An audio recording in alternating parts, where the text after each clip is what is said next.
A man is running across a burning monastery in the dark.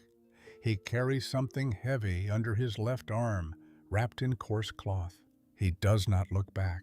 He does not know that the book he is carrying will outlive him by 1,200 years. His name has not survived.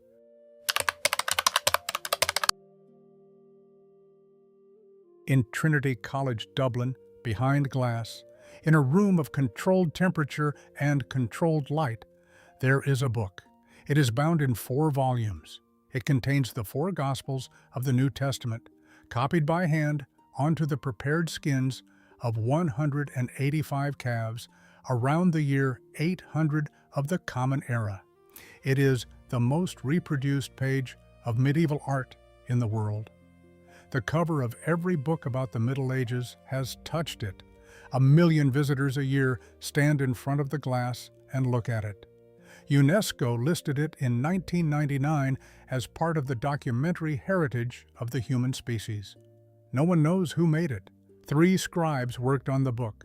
Modern paleographers call them Hand A, Hand B, and Hand C because that is all we can say about them. 3 men with 3 habits, 3 pens, 3 temperaments. 3 men who lived and died on a small Atlantic island off the western coast of Scotland 1,200 years ago, and whose names were never written down. Not in the book, not in the annals, not anywhere. The men who made the Book of Kells are anonymous. The 68 people who died defending it are anonymous. The survivor who carried it out of the fire is anonymous.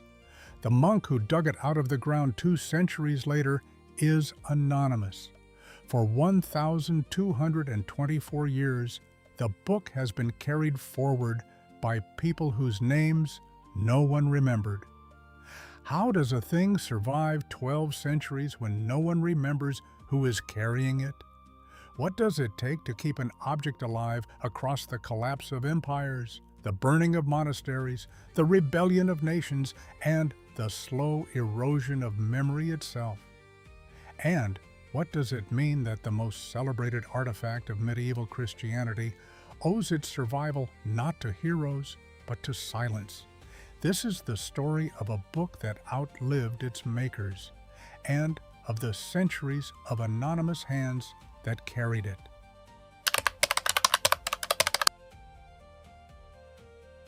A shepherd is walking barefoot along a stone ridge on the western edge of an island 3 miles long. His feet know the rock. The Atlantic comes in on his left side, cold even in May, and the wind off the water cuts at the side of his face. He has done this every spring of his life. His father did it. His grandfather did it. The island is called Iona. It sits at the western edge of the world the shepherd knows. Behind him, across 3 miles of low ground, are the buildings of the monastery. A wooden church, a refectory, a guest house, a writing room, a few stone cells. He passes the bell faintly across the wind. It is the hour of terce. He does not stop. He is not a monk. He keeps the monastery's sheep. He brings the wool. He brings the cheese. He brings, on certain days, a calf for the writing room. And he does not ask what they do with it.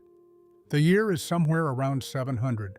The Roman Empire has been gone in the West for 224 years. The Eastern Empire still holds Constantinople and will hold it for another 7.5 centuries. But here, at this rim of the Atlantic, Rome was never the point.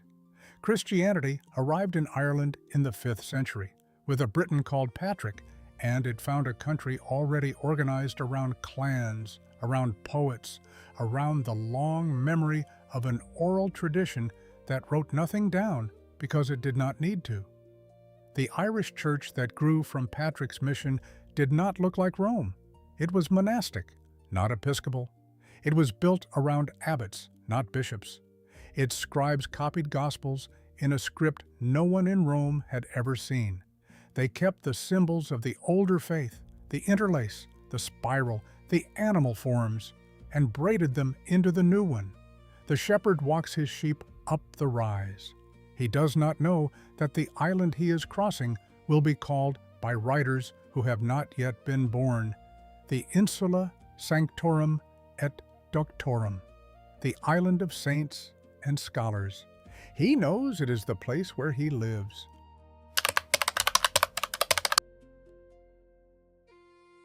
A man of 42 is standing at the prow of a small boat off the northwest coast of Ireland. The boat is a coracle. Its frame is wicker. Its skin is cowhide, sewn and waxed. There are 12 other men in the boat with him. They have a few sacks of grain, a few books wrapped in oiled leather, a wooden cross. The sea is heavy. The wind pushes them northwest, away from the coast they were born on. The man's name is Columba. In Latin, he will be remembered as Columba, the dove of the church. He has just sworn an oath that he will never set foot in Ireland again. He is not a criminal in any ordinary sense. He is a prince. He is a grandson of Niall of the Nine Hostages, the most powerful clan dynasty in Northern Ireland. He is a monk trained at Clonard under Finian, one of the founders of Irish monasticism. He has built churches at Derry and Durrow. He is also, according to a tradition his biographer Adomnan will write down a century after his death, a man whose temper has consequences. The story is that Columba copied a book without asking, a psalter belonging to Finian. The disputed copy was brought before the High King of Ireland for judgment. The king ruled against Columba. To every cow her calf, he said, and to every book its copy. Columba's clan rose in arms. The Battle of Cu Chuimne followed in the year 561, and 3,000 men did not come home. He goes to penance. He is sentenced to convert as many souls as he has caused to die. He goes into exile by sea in a small boat with 12 companions, north and west, until he can no longer see the hills of Ireland behind him. He lands on a small island given to him by the king of the Scottish kingdom of Dalriada. The island is uninhabited apart from a few herders. There is nothing on it. He chooses it because there is nothing on it. The year is 563. The island is Iona. He builds the first wooden church there with his own hands, with 12 men. He will not see Ireland again. He will die on this island 34 years later in 597, leaving a community behind him that will copy books for the next 2.5 centuries. The man who came to Iona because of a book will be remembered as the founder of the place, where the most famous book in medieval Europe will be written.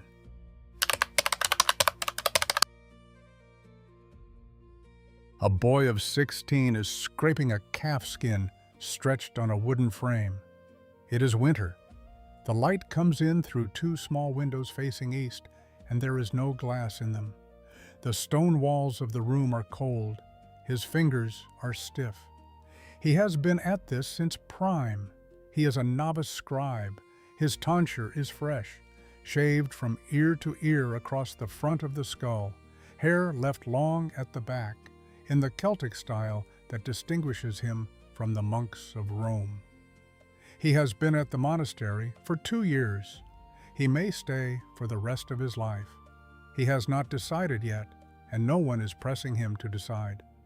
The skin in front of him is the one of 2 open hands. It was a calf 2 months ago. The calf was killed for meat. The monastery does not waste. And the skin came to the writing room with the hair still on it. The hair was loosened in a bath of lime and water for 10 days. The hair was scraped off. The skin was rinsed. It was stretched on this frame. Now he is scraping it thin with a curved blade, working in long, careful strokes, raising no welts, leaving no thin spots. He cuts too deep at the lower edge. A small slit opens in the skin, the length of a fingernail. He presses his thumb against it. He looks toward the older monk at the far table. The older monk does not look up. He has seen every mistake. He will say nothing today. The boy will rub the slit with chalk and pumice, and the slit will close, and the page will live with a faint mark that no one will ever notice. It takes about 1 calf to make 4 pages. The book they will eventually make in this room, 2 generations after the boy is dead, will need 185 calves. The vellum alone will take 10 years to prepare. The pigments will come from farther away than anyone in the room has ever traveled. Lapis lazuli from the mountains of Afghanistan, orpiment from the Mediterranean, vermilion from Spain. The work will pass through generations. No one alive at the start will be alive at the end. The boy does not know any of this. He knows that he has cut the skin, and that his older brother in the order has not looked up, and that the bell is about to ring for sext. He keeps scraping.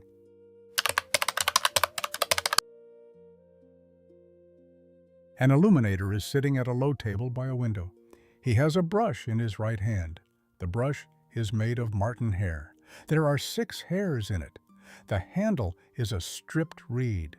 In front of him, on a small slab, is a smear of blue pigment, ground from a stone that was carried to him by men he will never meet, from a mountain on the other side of the world. The stone is called lapis lazuli. It comes from Sar-e-Sang, in what will one day be called Afghanistan. By weight, it is more expensive than gold. To get to this island, it crossed Persia, it crossed the Black Sea, it crossed the markets of Constantinople, it crossed the Frankish lands, it crossed the Irish Sea. Someone, somewhere along that chain, traded a small lump of blue rock for something else, and someone after them did the same. And after a journey of 3,000 miles, the rock arrived in a basket on the shore of an island 3 miles long. The illuminator does not know any of this. He knows only that the abbot has given him a small portion of the blue, and that he must not waste it. He is finishing a knot. It is on the opening letter of a page he has been working on for 8 days. The knot has no beginning. It has no end. The 2 strands of it loop through and over each other in a figure that the eye cannot trace to its source. This is the visual language of his people, the language of the older faith his grandparents kept before Patrick came, when the gods were in the rivers and in the standing stones, the interlace, the spiral, the animal that bites its own tail. He is using that language now to draw the eternal life of Christ. There is no contradiction in this room. The older symbols have not been killed. They have been folded inward. A pre-Christian knot drawn by a Christian hand in a gospel book that will be looked at by Christian eyes for 1,200 years. 3 centuries from now, a Welsh cleric named Gerald of Wales will travel through Ireland and see one of these books. He will write about the page in front of him in a single sentence. He will say that it is the work of an angel, not of a man. That is what the older symbols, used well, can do. The illuminator dips his brush. He sets the blue against the vellum.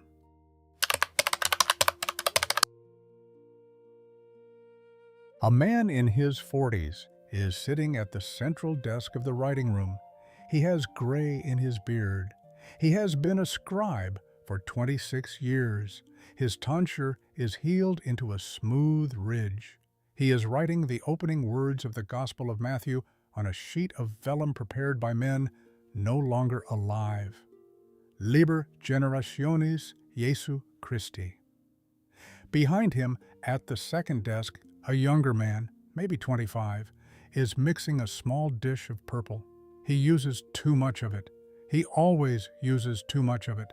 He is also writing Matthew on a different page, and his lines drift between 17 and 19 per page, where the older man's are 18 exactly every time, without thought. At the third desk, in the corner, a third man, middle-aged, is ruling the lines for a canon table, a concordance showing which passages in one gospel match which in another. This is the technical work. It does not require imagination. It requires precision. There are 3 scribes in this room. 1,200 years from now, Paleographers will name them by the marks they leave behind. Hand A, Hand B, Hand C. Some scholars will argue for a fourth man, Hand D, but the case is uncertain. Their names are not recovered because no one in the room thinks to write them down. They are doing the work, not signing it. Hand A pauses. He looks across at what Hand B did yesterday. A passage on a page that is mostly finished. There is a word duplicated. The younger man has written the same line twice. Hand A picks up red ink and draws a small cross above the repeated word. He does not say anything. He goes back to his own writing. There are pages in this book that will never be finished. Folios, 29 verso, 30, 30 verso, 31, 31 verso are drawn out in faint brown ink, the figures sketched, the colors planned, but the color never goes on. Folio 123V will be left empty where a crucifixion was meant to go. No one in the room knows this yet. The book is still being made. The bell rings for sext. The three men stand. They go to the church.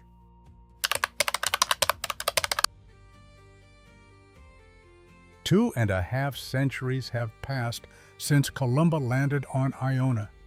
The community has grown. The writing room has produced books that scattered across Ireland and Scotland and northern England. The Book of Durrow in the 7th century. The Lindisfarne Gospels around the year 700. Sister manuscripts in sister monasteries. All of them written in the same vocabulary of knotwork and color. The three scribes at their desks are not the first to do this work. They are the heirs of a community that has been copying Gospels in this place for 200 years. They are at ease with what they are doing. They are good at it. They are, by the standards of their world, prosperous.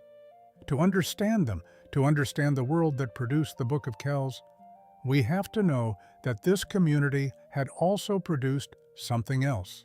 Not just manuscripts, not just saints. It had produced humor. A century before the three scribes in this same monastery, there lived a man who left a different kind of mark. He left it not in the Gospels he copied, but in a few lines of verse about himself. He laughed at himself in writing. His laughter survives. The scribes' faces do not. His name was Cu Chuimne.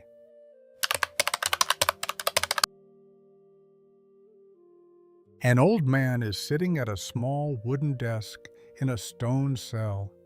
The cell is one of the oldest on Iona. He has been in it for 40 years.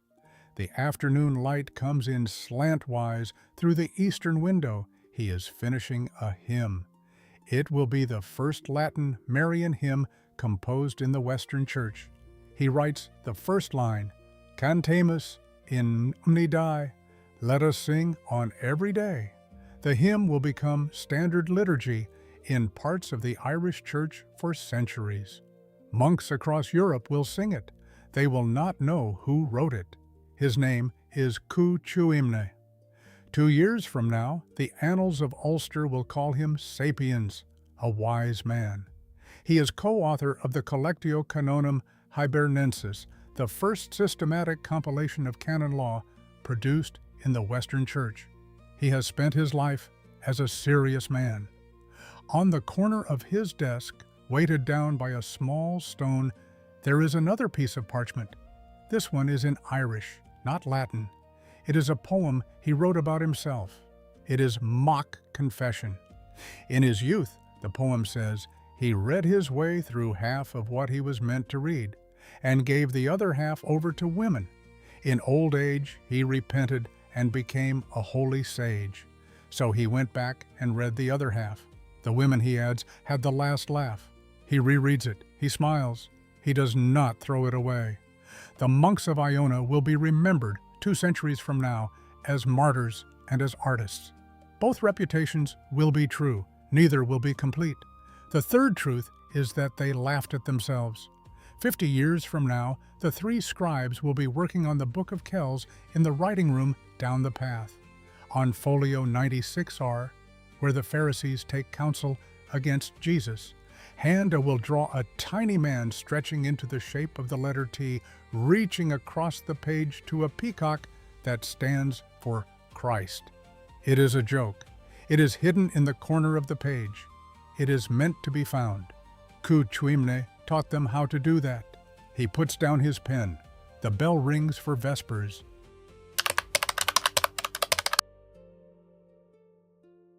An old monk is sitting at his desk in a stone study in Aachen. He is 61 years old. He has lived through one war that he can remember and several plagues. His name is Alcuin of York. He has been called to the court of Charlemagne to organize the schools of the Frankish Empire. He has not seen his native Northumbria in 9 years. A courier has just arrived. The letter is from England. The handwriting is the hand of a man Alcuin knows by name. He breaks the seal. He reads it twice. It says that on June 8th, at the monastery of Lindisfarne, on a small tidal island off the coast of Northumbria, 3 ships came ashore. The men in them were not Christian. They did not speak any language anyone could identify. They went into the church. They killed the monks who tried to defend the altar. They took the gold from the reliquaries. They took the silver from the chalices. They took some of the younger monks alive for sale. They sailed away. They were gone before the tide came in. Alcuin sits very still. The afternoon light moves across the desk. After a long while, he pulls a sheet of parchment in front of him. He dips his pen. He writes, in Latin, a letter to King Ethelred of Northumbria. The opening sentence will be quoted for the next 12 centuries. Never before has such terror appeared in Britain from a pagan race. He stops. He adds, in his own thought, what no chronicler will record.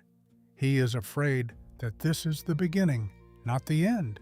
The men who came out of the sea at Lindisfarne will come back. The North Sea is full of ships of the same shape. They have been seen along the Frisian coast for years. Until now, they have stayed close to home. Now they have crossed open sea to a monastery far from any defense, and they have come back rich. There are other monasteries on islands. Alcuin knows this. He has been in some of them.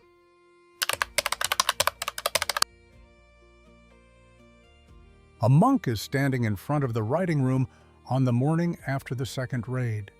The year is 802. He is in his 30s. There is soot on the front of his habit and on the back of his hands. The raiders left during the night. The smoke is still rising from the refectory on the south end of the island. He has not slept. The abbot has asked him to walk through the buildings that are still standing and write on a small wax tablet what is gone, what is damaged, what is intact. He has been doing this since first light. The refectory is gone. The guest house is gone. 2 of the cells on the western terrace are gone. The church is mostly intact. The raiders broke in and took the silver chalice and the gold case from the gospel book on the high altar. But they left the altar itself, and the building did not burn. The writing room is intact. They looked at it, opened the door, saw stacks of skins and pots of ink, and left without taking anything. Vellum to them is worth nothing. The chest in the western sacristy is intact. It is not locked. It contains the unfinished book. Hand A and Hand B and Hand C have not been touched. They were in their cells when the ships came. He has already counted them. 7 years ago, in 795, Norsemen came to Iona for the first time. 3 years after that, in 798, they raided the coast at Inishpatrick. This year, 802, they came back. The annals of the Four Masters will record it in a single line. The island of Columba was burnt by foreigners, that is, by Norsemen. The monk puts his hand against the chest in the sacristy. He lets his hand fall. He goes to find the abbot. The book has survived 2 raids. He does not yet know there will be a third.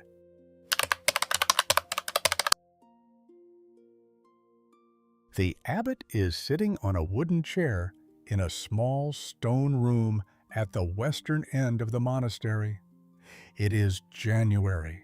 There is no fire. He keeps his cloak on. He is 52 years old. His name is Celtic. He has been abbot of Iona for 2 years. There are 2 men sitting across from him. They have come from Armagh. They left southern Ireland 6 weeks ago in late autumn, before the seas closed. They are senior clerics of the Church of Patrick, the primatial see of Ireland. They have brought a document. The document offers the community of Iona a parcel of land. The land is in County Meath, in the interior of Ireland, on a low ridge above the Blackwater River. It is 40 miles from the nearest coastline. It is called Tanana's. In English, it will be called Kells. The abbot of Armagh has arranged the offer with the local clan. The community of Iona may build a monastery there. It may take its books, its relics, its men.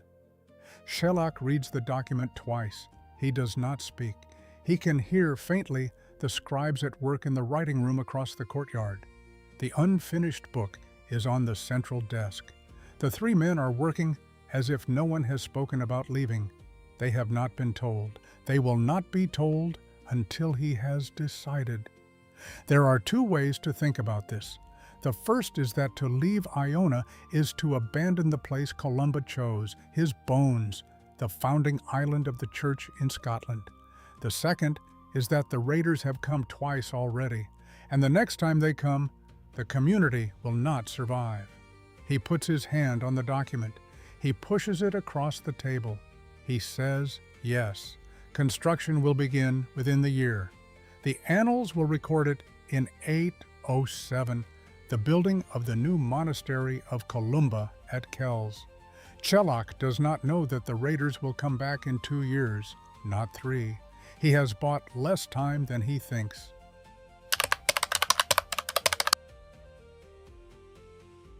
A man in his 30s is running between 2 burning buildings. He is barefoot. The ground is hot in places where the embers have fallen. He is carrying something heavy under his left arm, wrapped in a coarse cloth. The year is 806. It is late summer or early autumn, the season the ships can still cross open water. The moon is a quarter. The sea is calm enough. 3 ships came in along the north shore of the island a little before midnight. They beached without speaking. The men walked up the paths they already knew from before. The first sound that reached the monastery was a single bell ringing. Someone had seen them on the ridge and had time to put his hand on the rope. It was not enough time. What followed is recorded in the annals of Ulster in a single line. The community of Iona, that is, 68 people, was killed by the heathens. The thing under his arm is the unfinished book. 20 minutes ago, he was in his cell. He heard the bell. He heard what came after the bell. He went against everything he had been taught, not to the church, but to the writing room. The chest in the sacristy was the first thing he thought of. He knelt down in front of it, his knees on cold stone. He opened it. He took out the book. He wrapped it in the cloth. He stood up. He looked at the room he had spent 4 years working in. The 3 desks were empty. Hand A and Hand B and Hand C had gone to the church. He went out the back door of the writing room. There is a path that runs down to the southern shore where the smaller boats are kept. He is on that path now. There is blood on his hands. It is not his blood. He does not know whose it is. He reaches the boat. He pushes it into the water. He gets in. He rows. He does not stop until the burning is a small orange smear on the horizon. The men who came that night did not all live by killing. Some of them, on other shores, traded silver and told stories of long voyages. They were the same people. The men on the beach at Iona that night were the part of them that could not be lived with. The names of the 68 people who died that night were not written down. The Roman Church and the Orthodox Church will both remember them collectively as the martyrs of Iona. None of them will be named. The man in the boat does not yet know that he is carrying out, in a coarse cloth wrapped under his left arm, the only object from the night of 806 that will survive. His name will not be written down either.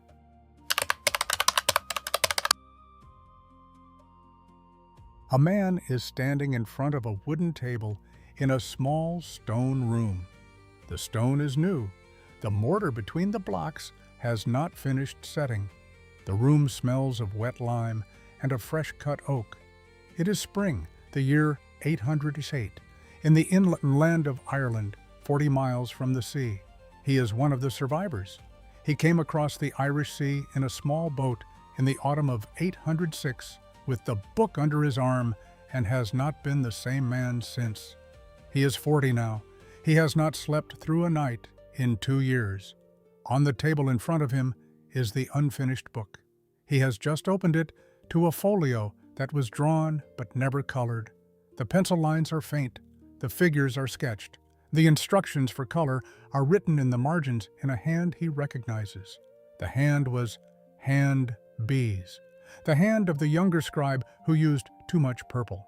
Hand B is not here. Hand A is not here. The man with the red ink who corrected duplicated words is not here.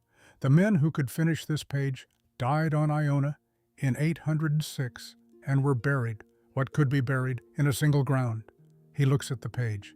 He could try to finish it. He has watched them work for 15 years. He knows the colors that were planned. He picks up a brush and dips it in red. He puts the brush down. He closes the book. The book will go on in its unfinished state for 1,200 years. The empty pages, folio 29 verso, 30, 30 verso, 31, 31 verso, 123 verso, will not be filled in. Generations of monks at Kells will look at them, will understand, will leave them as they are. What is incomplete is also a record. The empty pages are the only memorial the 68 have. The blank space holds them better than a name would.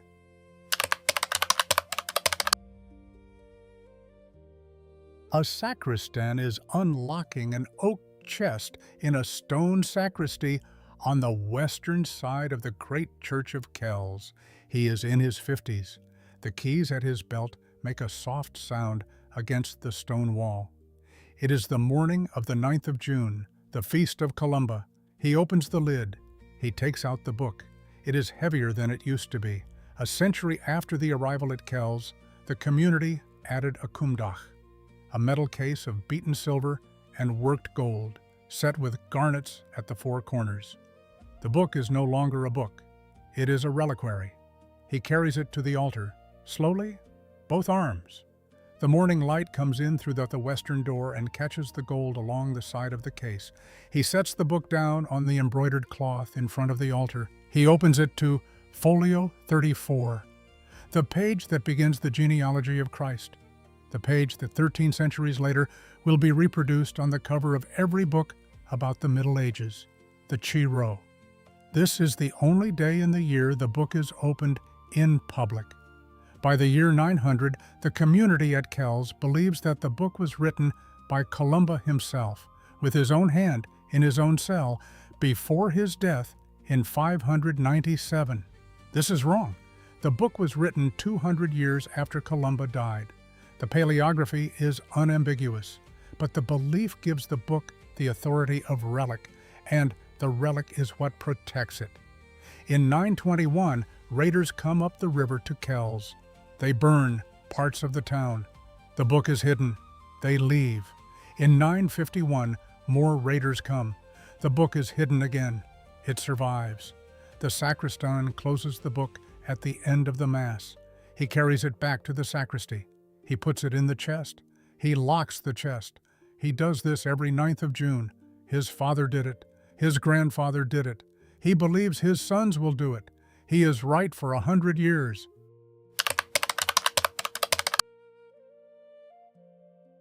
A monk is kneeling on wet ground at the edge of a field west of the church at Kells.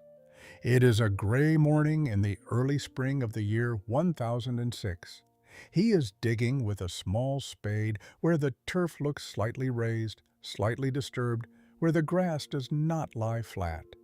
He has been told by a boy who herds geese near the river that the turf here is wrong. He is checking. His spade catches on something soft. He drops the spade. He kneels lower. He pulls the turf back with his fingers. There is a heavy object beneath it. He lifts it out. It is the book. It has been in the ground for 2 months and 20 nights. The cumdoc is gone. The raiders pried the gold and silver off the cover and took it. They tore the first folios and the last folios off the binding to get the cover free. The final pages of the Gospel of John are not there, but the body of the book is intact. The vellum has held.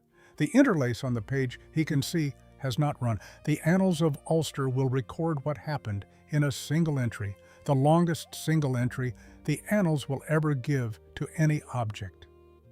The great Gospel of Columba was wickedly stolen by night from the western sacristy of the great stone church at St. Anna's. It was the most precious object of the Western world because of its wrought shrine. It was recovered after 2 months and 20 nights with its gold torn off under a sod. The monk holds the book against his chest. The vellum is cold. The book is lighter than it was when the sacristan carried it to the altar each year because the gold case is gone. He stands. He walks back toward the church. This is the moment the great gospel becomes the Book of Kells. The reliquary is gone. The object is now only the writing, only the work of hand A and hand B and hand C on the vellum prepared by men whose names no one ever knew. What follows is 600 years.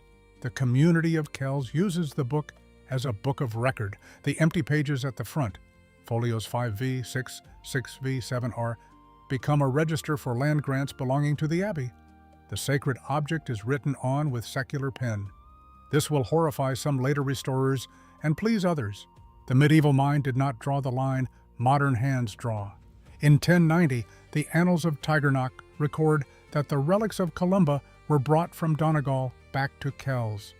2 gospel books are listed. The Book of Durrow and the Book of Kells, almost certainly, were among them. The 12th century brings the Cistercians and a reform of Irish monasticism that ends the era of the founders. The 16th century brings Henry VIII and the dissolution of the monasteries. Kells survives because by then the book has passed quietly to the parish church, kept by a local clergy that the new Anglican settlement tolerates. The book is no longer venerated as the work of Columba's hand. It is a curiosity, a medieval object in a parish vestry. In 1641, the Irish Catholic gentry rise against English rule. The church at Kells is damaged. The book is hidden again, probably by clerics, in a place no source records. It is hidden well. In 1649, Oliver Cromwell lands at Dublin with 35 ships and 12,000 men. By 1653, his army is quartered across the country. A regiment is stationed at Kells. The church is a ruin. The governor of the town, an English officer named Charles Lambert, finds the book, or someone gives it to him to find, and makes a decision. He sends it to Dublin for safekeeping. It goes by road, or by the Boyne River, or by both. It arrives in Dublin sometime in 1653 or 1654. It waits. No one in the chain of decisions from 1006 to 1654 knows that they are carrying the thread, the monk with the spade, the community that used the empty pages for land charters, the clerics who hid it in 1641, the English governor who sent it to Dublin. Each of them made a choice. Each of them could have made another choice. None of them did.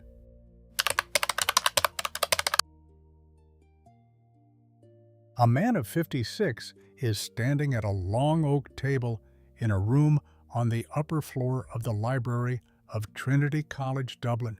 He is wearing the black robes of an Anglican bishop. There is a pectoral cross on his chest. His hands are on the table. On the table in front of him are 2 books. The first is the Book of Durrow. It is older, written around the year 680. on a small island off the coast of Ireland that no longer has a monastery on it. The second is the Book of Kells.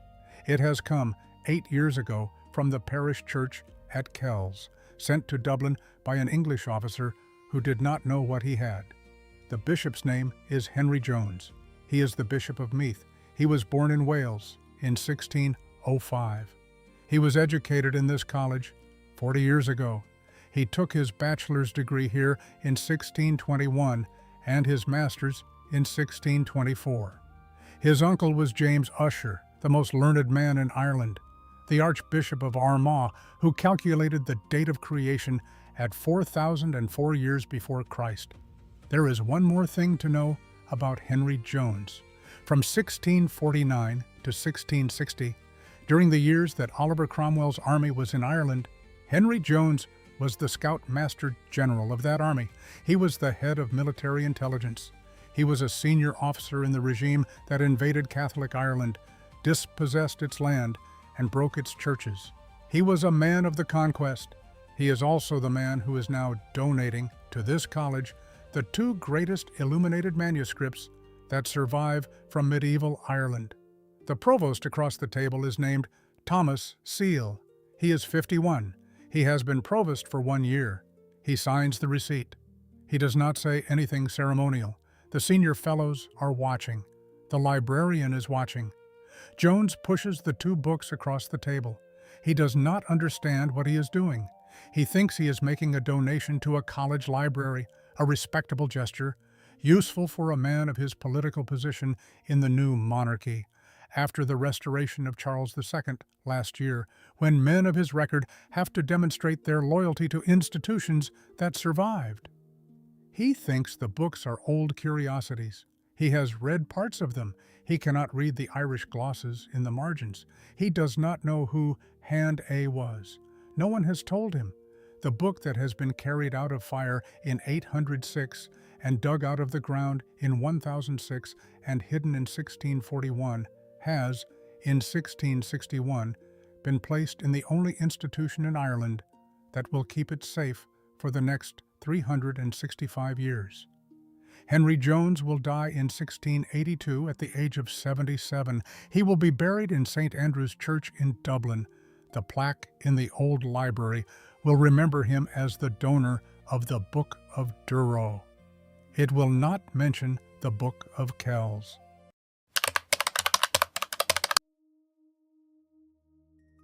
The book is in a glass case in Dublin. The light over the case is controlled to within a few lumens of the level the conservators have determined will not fade the pigments at the rate the previous lighting did.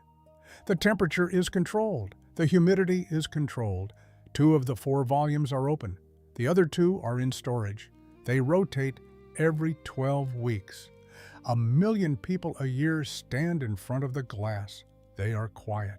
They look at the page in front of them, usually the Chiro, Folio 34R, the page on which Hand A and an illuminator whose name no one ever recorded spent some unknown number of months drawing what a 12th century Welsh cleric called the work of an angel, not of a man. The book is 1,226 years old. It has been in Trinity College for 365 of those years, longer by 150 years than it was at Kells in any continuous stretch. Trinity is now its home. UNESCO listed it in 1999 as part of the documentary heritage of the species. In 2011, the town of Kells asked for at least one of the 4 volumes back. Trinity declined. Most of the videos on this channel have heroes. Rawlinson on the cliff at Behistun, Norosov in Leningrad with the Maya codices, Walter Alva in the desert outside Sipan, Muho in the forest at Angkor, Ventris in his attic in Hatfield. Names, dates of death, a moment that historians can point to and say, there, that is when it was carried. The Book of Kells does not have a hero. It has Hand A, Hand B, Hand C, and possibly Hand D. It has 68 monks on a beach at Iona, whose names were never written down. It has a survivor with blood on his hands, who got into a small boat. It has a community at Kells that decided, generation after generation, not to finish the unfinished pages. It has a man with a spade in the spring of 1006. It has an unnamed sacristan who carried the book to the altar every 9th of June for 30 years. It has a hidden hand in 1641 that put the book somewhere no source records. It has an English officer who sent it to Dublin without knowing what he was doing. It has, finally, one name, Henry Jones, a man of the conquest, a man no honest history can call a hero, who gave it to a library. Each of them made a decision. Each of them could have made another decision. None of them knew that they were carrying the thread. In the last video on this channel, we followed an orange-robed monk down the eastern staircase of Angkor Wat. He passed an inscription from 1747 carved into a wall. He did not look at it. He had passed it before. Behind him stretched 4 centuries of unbroken Theravada presence.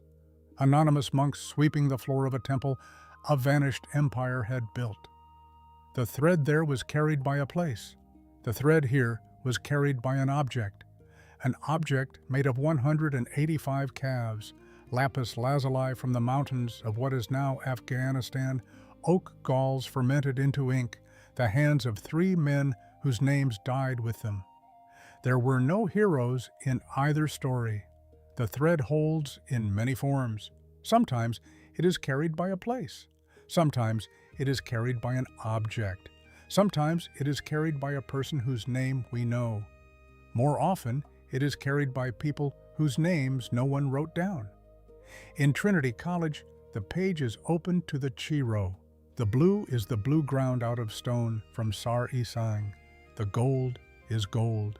The interlace has no beginning and no end. 1 million people a year stand in front of the glass and look at it. They do not know whose work they are looking at. It does not matter.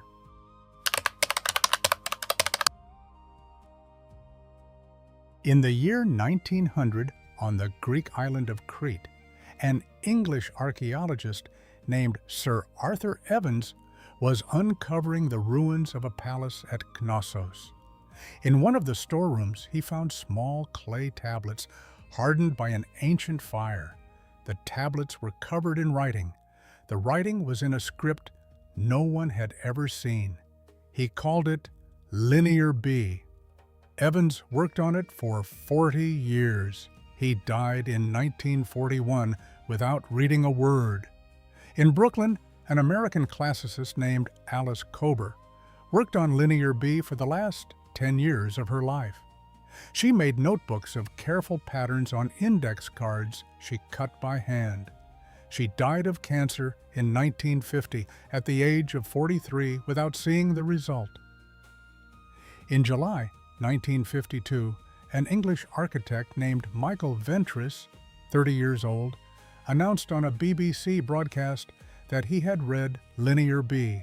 It was Greek, an archaic form 500 years older than Homer. The Greeks had forgotten their own beginning. 4 years later, weeks after his final paper was published, Ventris drove into the back of a truck on a road near Hatfield. He was 34 years old. 3 people, 3 names, 52 years of work, a civilization recovered. Subscribe to The Long Thread. The next civilization is being prepared. Every empire ends. The thread does not.